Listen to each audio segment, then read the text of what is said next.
South Sudan, the world's newest and one of its most violent nations, rated by the Global Peace Index in 2017 as the 160th least peaceful country on the planet, it sits fourth from last, making only Iraq, Afghanistan and Syria worse, and yet so much less is heard about this forgotten, landlocked country in the heart of Africa.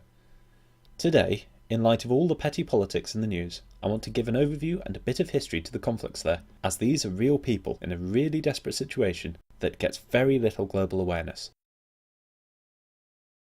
South Sudan is no small country. In fact, it is the 44th largest country in the world by land area, bigger than the Ukraine, Madagascar, Spain or Sweden, and over twice the size of the entire UK.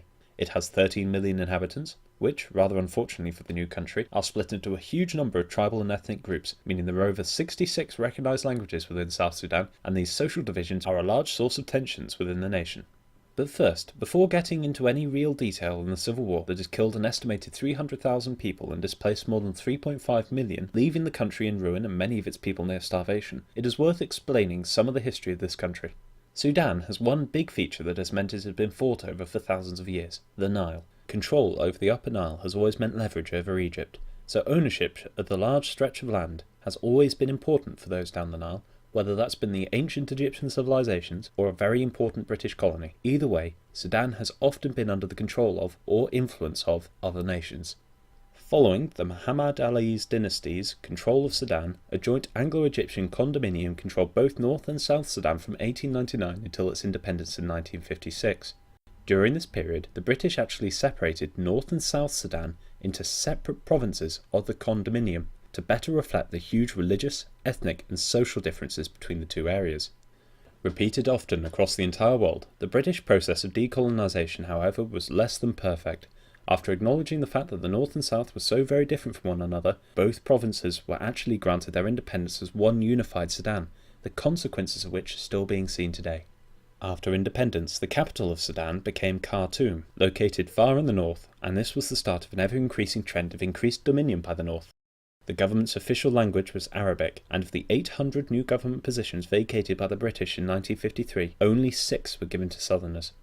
Another key cause of tension was religion. As you can see, the north is 97% Muslim, shown in green. The south, on the other hand, is a mix of Christian, shown in blue, making up 60.5% of their population, and traditional African religions, brown, being 32.9%, with only 6.2% being Muslim.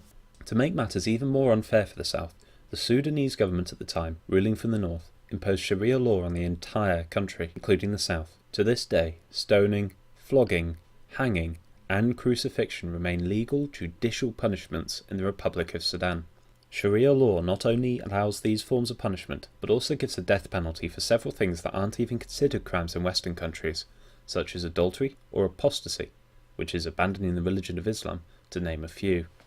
All of this led to the South feeling betrayed by the British and let down and left out of their own government. This caused 2 civil wars, the first starting before official independence in 1955 and lasting until 1972.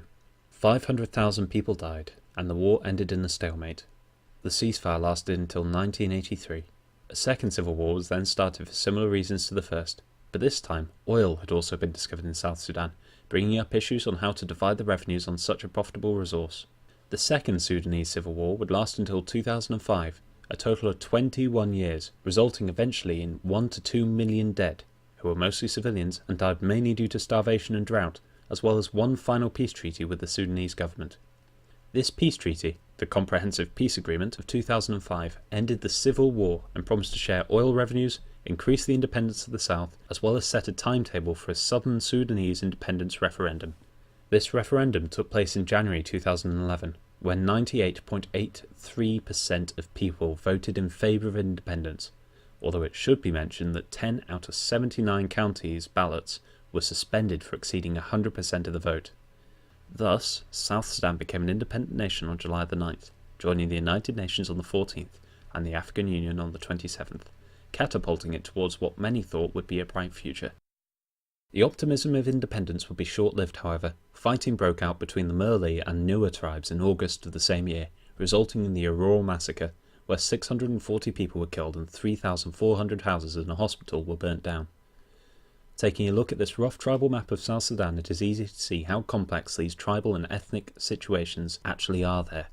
Following the Aurora massacre, the Paibor massacre, another tribal clash between Murle and the Nuer, started on Christmas Day 2011 with a message by the Nuer White Army, who promised to wipe out the entire Murle tribe, and also promised to attack the UN and SPLA, or government personnel, if they interfered. In the end, the UN estimates a death toll of 900 between December 2011 and February 2012 as a result of the clashes. The actual civil war, however, the one that continues to wreak havoc over South Sudan, was started in December 2013. A power struggle broke out between President Kiir and his former deputy, Riek Machar. Machar was accused of a coup, and fighting started between the primarily Dinka-controlled government and now in exile Nuer vice president. Numerous atrocities and massacres have been recorded since by both sides, and although many peace talks have taken place, they shortly break down, continuing the war. What certainly isn't helping is the huge amount of guns and ammunition dispersed across the country from the previous civil wars. That, and neighbouring countries continuing to supply arms and other support to the South Sudanese government. To date, an estimated 3.5 million people have been displaced, and figures as high as 300,000 are said to have perished. Over the past year, the humanitarian situation in the country has continued to worsen as well. Due to the fighting and destruction of crops and livestock, famine was declared in parts of South Sudan in January. Famine, according to official definitions, required 20% of households to suffer extreme food shortages, 30% of the population to suffer extreme malnutrition, and at least 1 in 5,000 inhabitants die per day.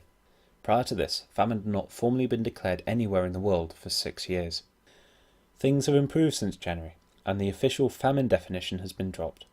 This, however, is little better, as now even more of the country is in an emergency state of food shortage, and many have put the increase in food only down to the rainy season, after which things may become worse again, especially if the conflict continues. Things continue to look grim in the future for the world's newest country. When I started research for this video, I knew South Sudan was in a bad way, but as you hear so little about it from the media, I was somewhat shocked to see quite how long the conflict had been sustained in this region, with little outside support in what should be an ever-increasingly peaceful world.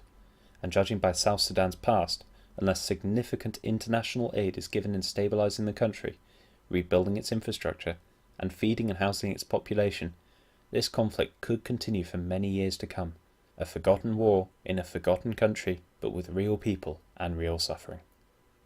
Thank you for watching.